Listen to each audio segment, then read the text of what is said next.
Hey everyone, today we're going to be talking to you a little bit about our project we called the Penny Box.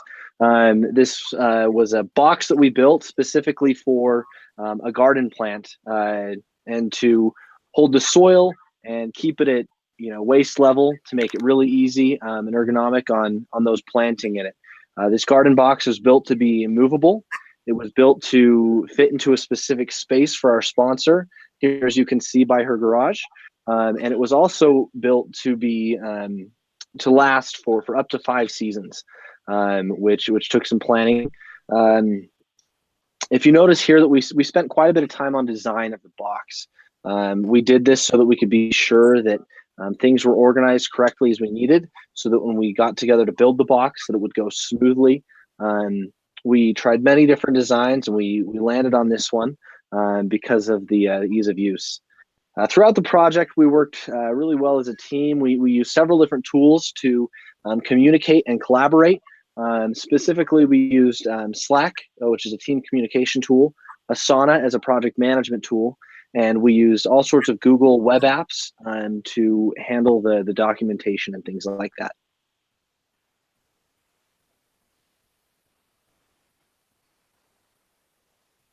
I'll now be handing over the time to Rochelle to chat about the deliverables. I'm going to discuss our deliverables. So when we first started planning our project, we came up with some objectives which describe the purpose of the project. Some of the objectives were completing the project in time and within budget. We wanted to satisfy the sponsor criteria acceptance. And we wanted to gain some experience designing and building a box garden, as well as gaining experience in project management. So these objectives helped us form our scope, which helped form our deliverables. So for example, one of our objectives, the one to complete the box in time for the spring planting season, which was specified in our scope. So to get that in our scope, or to come up with that objective, one of the things we had to do was research planting seasons and conditions, which that research ended up being an internal deliverable and aligned with the objective. So that's just an example of how these objectives became our scope and lined up with the deliverables. So before we could fully determine the scope, we had to do quite a bit of research. We had to research the sponsor's HOA regulations to see if they could even have a plant or a box garden on their property, and if so, where it would be permitted. We had to research planting seasons and conditions, box designs, whether we were going to have one on the ground or a raised bed, drainage designs, and appropriate materials to construct the box garden. So once this research was complete, we were able to narrow down some of the conditions for the box. So we were able to narrow down the dimensions of the box, which was based on the available location on the sponsor's property. She did have limited space. So that's how we came up with the dimensions. For the type of edibles she wanted to plant, she needed a lot of sunlight. And so that kind of, she only had one space on her property that would really work for the box to get the sunshine she needed for the plants.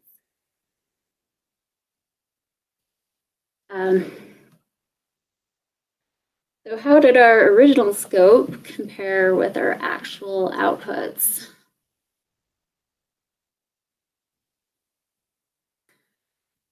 So in our original scope, we planned to build a box garden for the seasonal vegetables. We wanted it to be aesthetically pleasing. We knew from the beginning that we needed it to be 60 inches tall, 24 inches wide, and 36 inches deep to accommodate the location on the sponsor's property. We also had planned to line the box with either a heavy-duty plastic or a landscape fabric for the soil. And then we knew that we needed to have it built no later than March 31st, 2018, so that it was in time for the spring planting season. So what we actually came up with, we didn't actually vary too much from our original scope, but there were some changes. We added casters to the design to enable mobility of the box. This allows the sponsor to move the box to other parts of her property if needed, or store the box in the garage during the winter months. We also added a trellis pretty early on in the design, in case the sponsor wanted to plant vegetables that had climbing vines, like tomatoes. We went back and forth on the style of the box. We were originally thinking we were going to have solid sides, but we started looking at slatted sides and ended up doing slatted sides. This was primarily due to one of the last design changes we made. Instead of lining the box with plastic or landscape fabric, the sponsor decided she would like to use multiple fabric bags for placement of the soil and plants. And this wasn't a bad change. It enhances the mobility of the box. The bags can be removed at any time, and that would help reduce the weight of the box if it did need to be moved around. We also moved the build date forward. So we were planning on the end of March, but we actually got it done near the beginning of March. That had to do with just schedule constrictions. There wasn't much change in the box dimensions. There was only slight. It ended up being just a little bit deeper because we were doing the slats even with the bottom. But overall, our actual scope didn't vary too much from the original scope. So just kind of a summary of the deliverables we came up with. We have project deliverables. We broke it up into two classes, project deliverables and product deliverables. And within each class, we have internal and external deliverables, which really some of them can go in both areas. So for example, some of our internal deliverables we came up with was our scope statement, our work breakdown structure and dictionary, our procurement plan, a risk management plan, our risk tracker, progress reports, and we had weekly team meetings. Some of the external deliverables were the project charter, our budget, our schedule, and then we had regular communication with the sponsor. The project charter, budget, and schedule are examples of some of that communication. We discussed the budget and schedule with the sponsor to make sure it fit her needs. So those are kind of just what affected the project itself. As far as the product that we came out with, we had a couple deliverables that were internal. And really the research, which included research on materials cost, box design, planting seasons and conditions, HOA regulations. We did share some of that with the sponsor as well, so it could be considered external deliverable. Other external deliverables, we had design drawings issued to the sponsor for her approval to see what exactly she wanted. We came up with our tools and procured a wood shop, as well as purchasing materials and hardware to construct the box. And then The main product is the constructed finished box.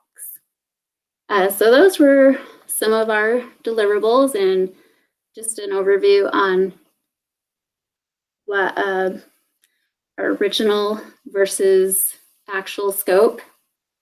And now I'm going to turn the time over to Ryan. Hello, everyone.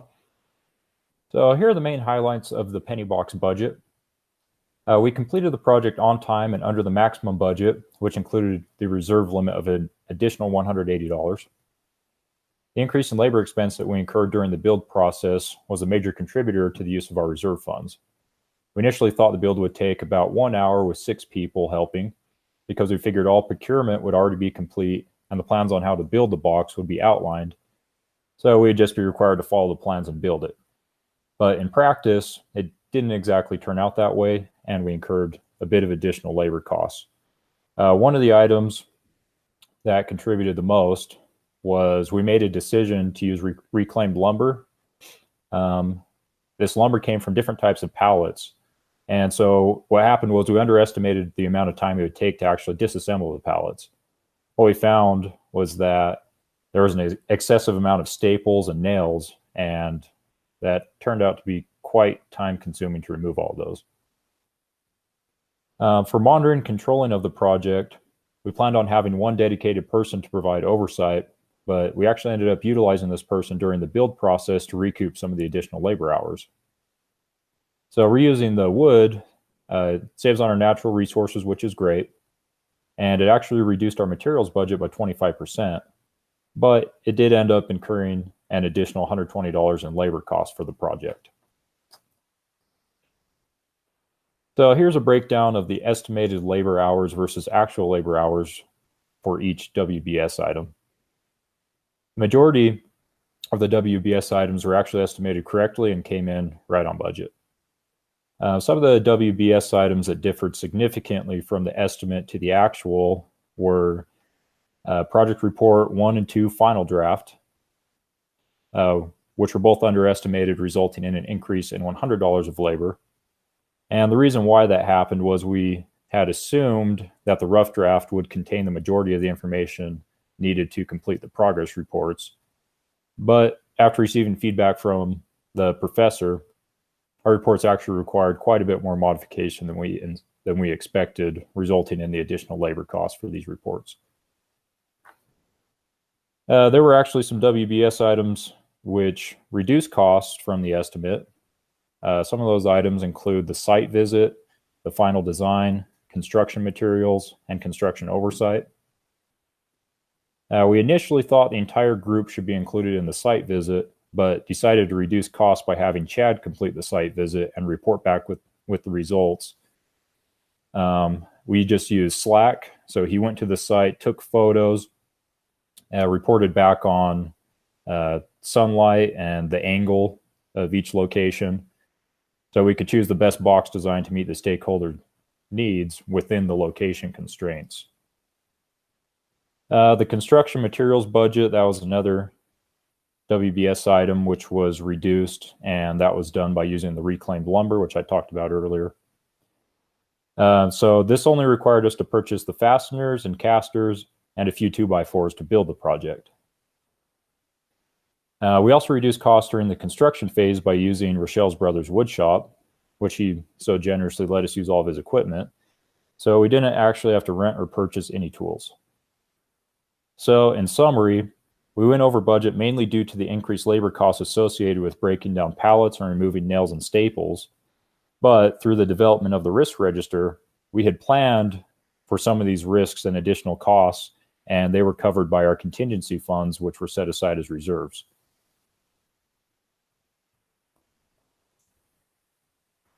So we were able to track our performance throughout the project using the earned value management system.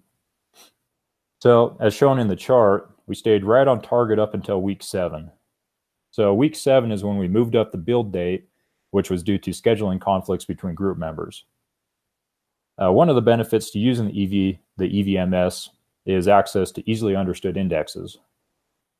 As the scheduled performance index, which is equal to earned value divided by planned value, we actually made an improvement when we moved up the build date. So baseline would be 100% for the index. And when we moved up the build date, our scheduled performance index went to 116%, indicating that we were doing better than predicted. But our cost performance index, which is equal to the earned value divided by actual cost, this dropped to 85%, which, since it's below 100%, was indicating there was a problem. So as I explained earlier, the reclaimed lumber incurred additional labor costs during the build, which caused the CPI to drop to 85%. So using the EVMS, we were able to project out our project final costs and knew that the increases in labor costs would not put us over our reserve limits as long as we stayed on target throughout the rest of the project. So at project completion, SPI is now 100%, indicating we finished the project right on time. And the CPI is 88%, which was still within our reserve limits.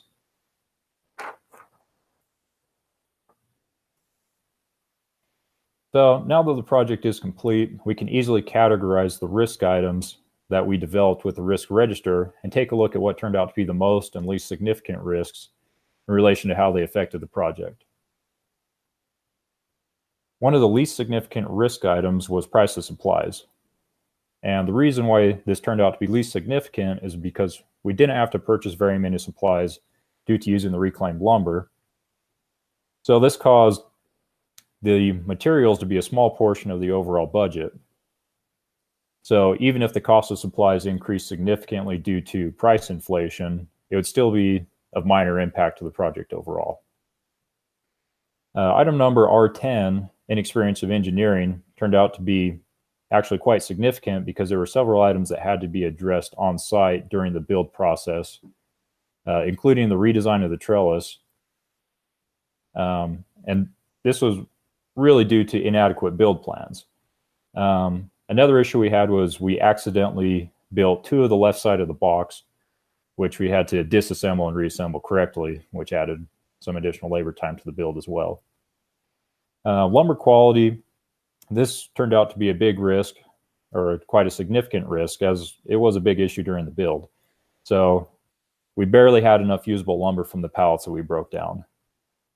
And this was because many of the boards were damaged during the disassembly process because we essentially underestimated how difficult it was going to be to take those pallets apart. There were a lot more nails in them, a lot of staples, and some of the boards just broke getting them apart.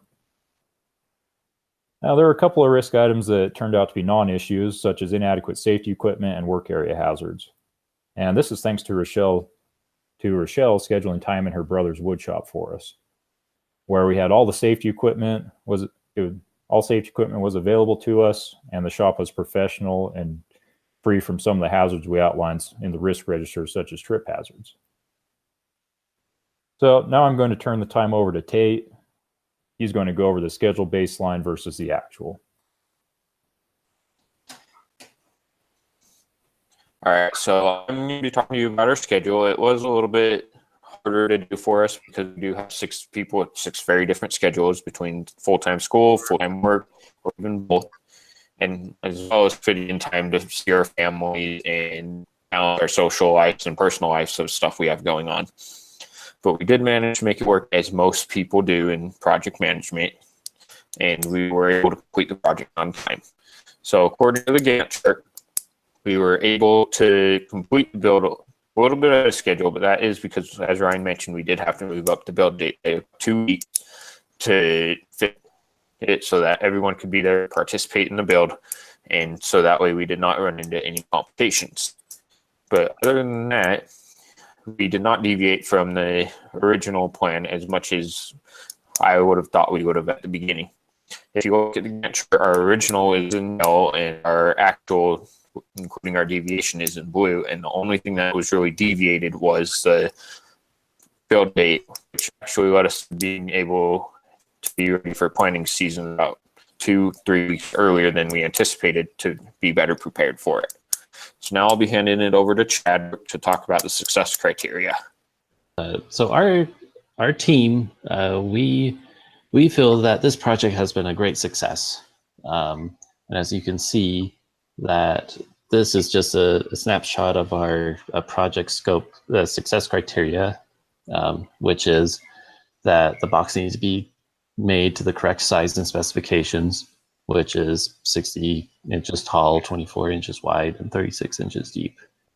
And that the box is also have a high quality that it will last about 5+ planting seasons. And also the box needs to be completed and be ready to have plants in it by the time for plant season. And we estimated that to be March 31st. And then, of course, the box is aesthetically pleasing. So for us, we've really succeeded these areas that we have built this box to the right size, and even better, we were able to build it a lot earlier than what we've predicted, which is March 10th. And with the type of quality of the wood, like we know for certain that this will last for more than 5 planting seasons. And as you can also see, that the box really looks really well. So the sponsor, when she received this box, we asked her some questions on how we did, what kind of feedback that we can use for if we ever do this type of a project again. And this is what she says, and I quote, the complete project looked very professional and was well put together. The actual cost was smaller than the original budget. The completed project looked very similar to the blueprints that were shown to me. The box garden was delivered on time. In the future, maybe you could offer your customers certain features such as painted box garden, or the option to provide the soil or even specific plants requested by the customer. If you even had a website that offered a few options of different types of wood, sizes, designs, etc., that could make the planning process smoother and much quicker. So again, this project has been a huge success, in that our sponsor is quite pleased with the final product. And now I will turn over to Clayton to go over the lessons learned. After reviewing the lessons learned for the box garden, we do feel as a team that we were able to have a successful project. Here are some of the following reasons we thought it was successful. After reviewing our success criteria from Chad, we could see that our sponsor, we met the things that she was looking for, and it was pleasing to her, and the results were good for her. The second thing that we were successful in was being under budget on the materials. We saved a lot of money there, and overall for the stuff that we didn't do so hot in, we were able to save money there and put money towards other things. Another thing we did well was we were able to stay on schedule for most of the project. And even at times we were even ahead of schedule. That also gave room for the stuff that we needed to give a little more time to. We actually, we were able to manage the risks, and we were very accurate on that as well. There was a few risks that we weren't able to manage as well, but we put those as high-level risks, and because of that, we dedicated a little more time to those, and it didn't surprise us in the overall project. We also use tools, project management tools such as Slack, Google Hangouts, and Asana, and this really kept the team communicating and on the same track, so we were able to address all the issues needed in the project. Some of the things that we definitely thought could use a little work, one was our scope. We had a good outline of the box and the measurements that we needed, but we weren't very set on a design. And so if we would have, as a group, put a little more plan on the scope design and of the box, I think we wouldn't have been having so much guesswork. And that really came into play when the building day, we went to build the box, and we changed the idea a few times, and we kind of were seeing what materials would go, and that actually took a little bit longer than we were originally thinking. Another thing that would probably make a project a little bit better is we were only able to meet on Saturdays at 6:30. And so if someone wasn't able to meet at that time, usually they either just missed the meeting and they would kind of have to get caught up later. And so I think just being available in general, which is kind of hard to do for all of us, but being more available for a project is going to have a lot more success, and you can give a lot more time and dedication to those things. We also had to change the project charter a little bit as well. Just so I think if we were able to have more planning, we would be able to have a lot less guesswork, and then that would save money on efficiency and all the other things that came to play. Chad was our project manager. We selected him for the reason being that he was very close to the sponsor, and he was able to get answers for us really quick that way. And so if the sponsor wanted to change something, or which ended up happening, and he was able to get back to us very quickly on that and help us change the design, and it was very easy that way. Chad did a good job as a project manager, and I think we all learned after seeing Chad as project manager that that's a tough position to have. It's definitely a position that has it sounds really cool, but at the end of the day, you get a lot of responsibility, and when things don't go quite the way you planned, then you kind of get the blame as well with that. So following these lessons learned, I think one thing we could do is probably just a little bit more planning, and that would probably help the whole thing go a little bit smoother. And following this, we'll move over to the video of the box garden build.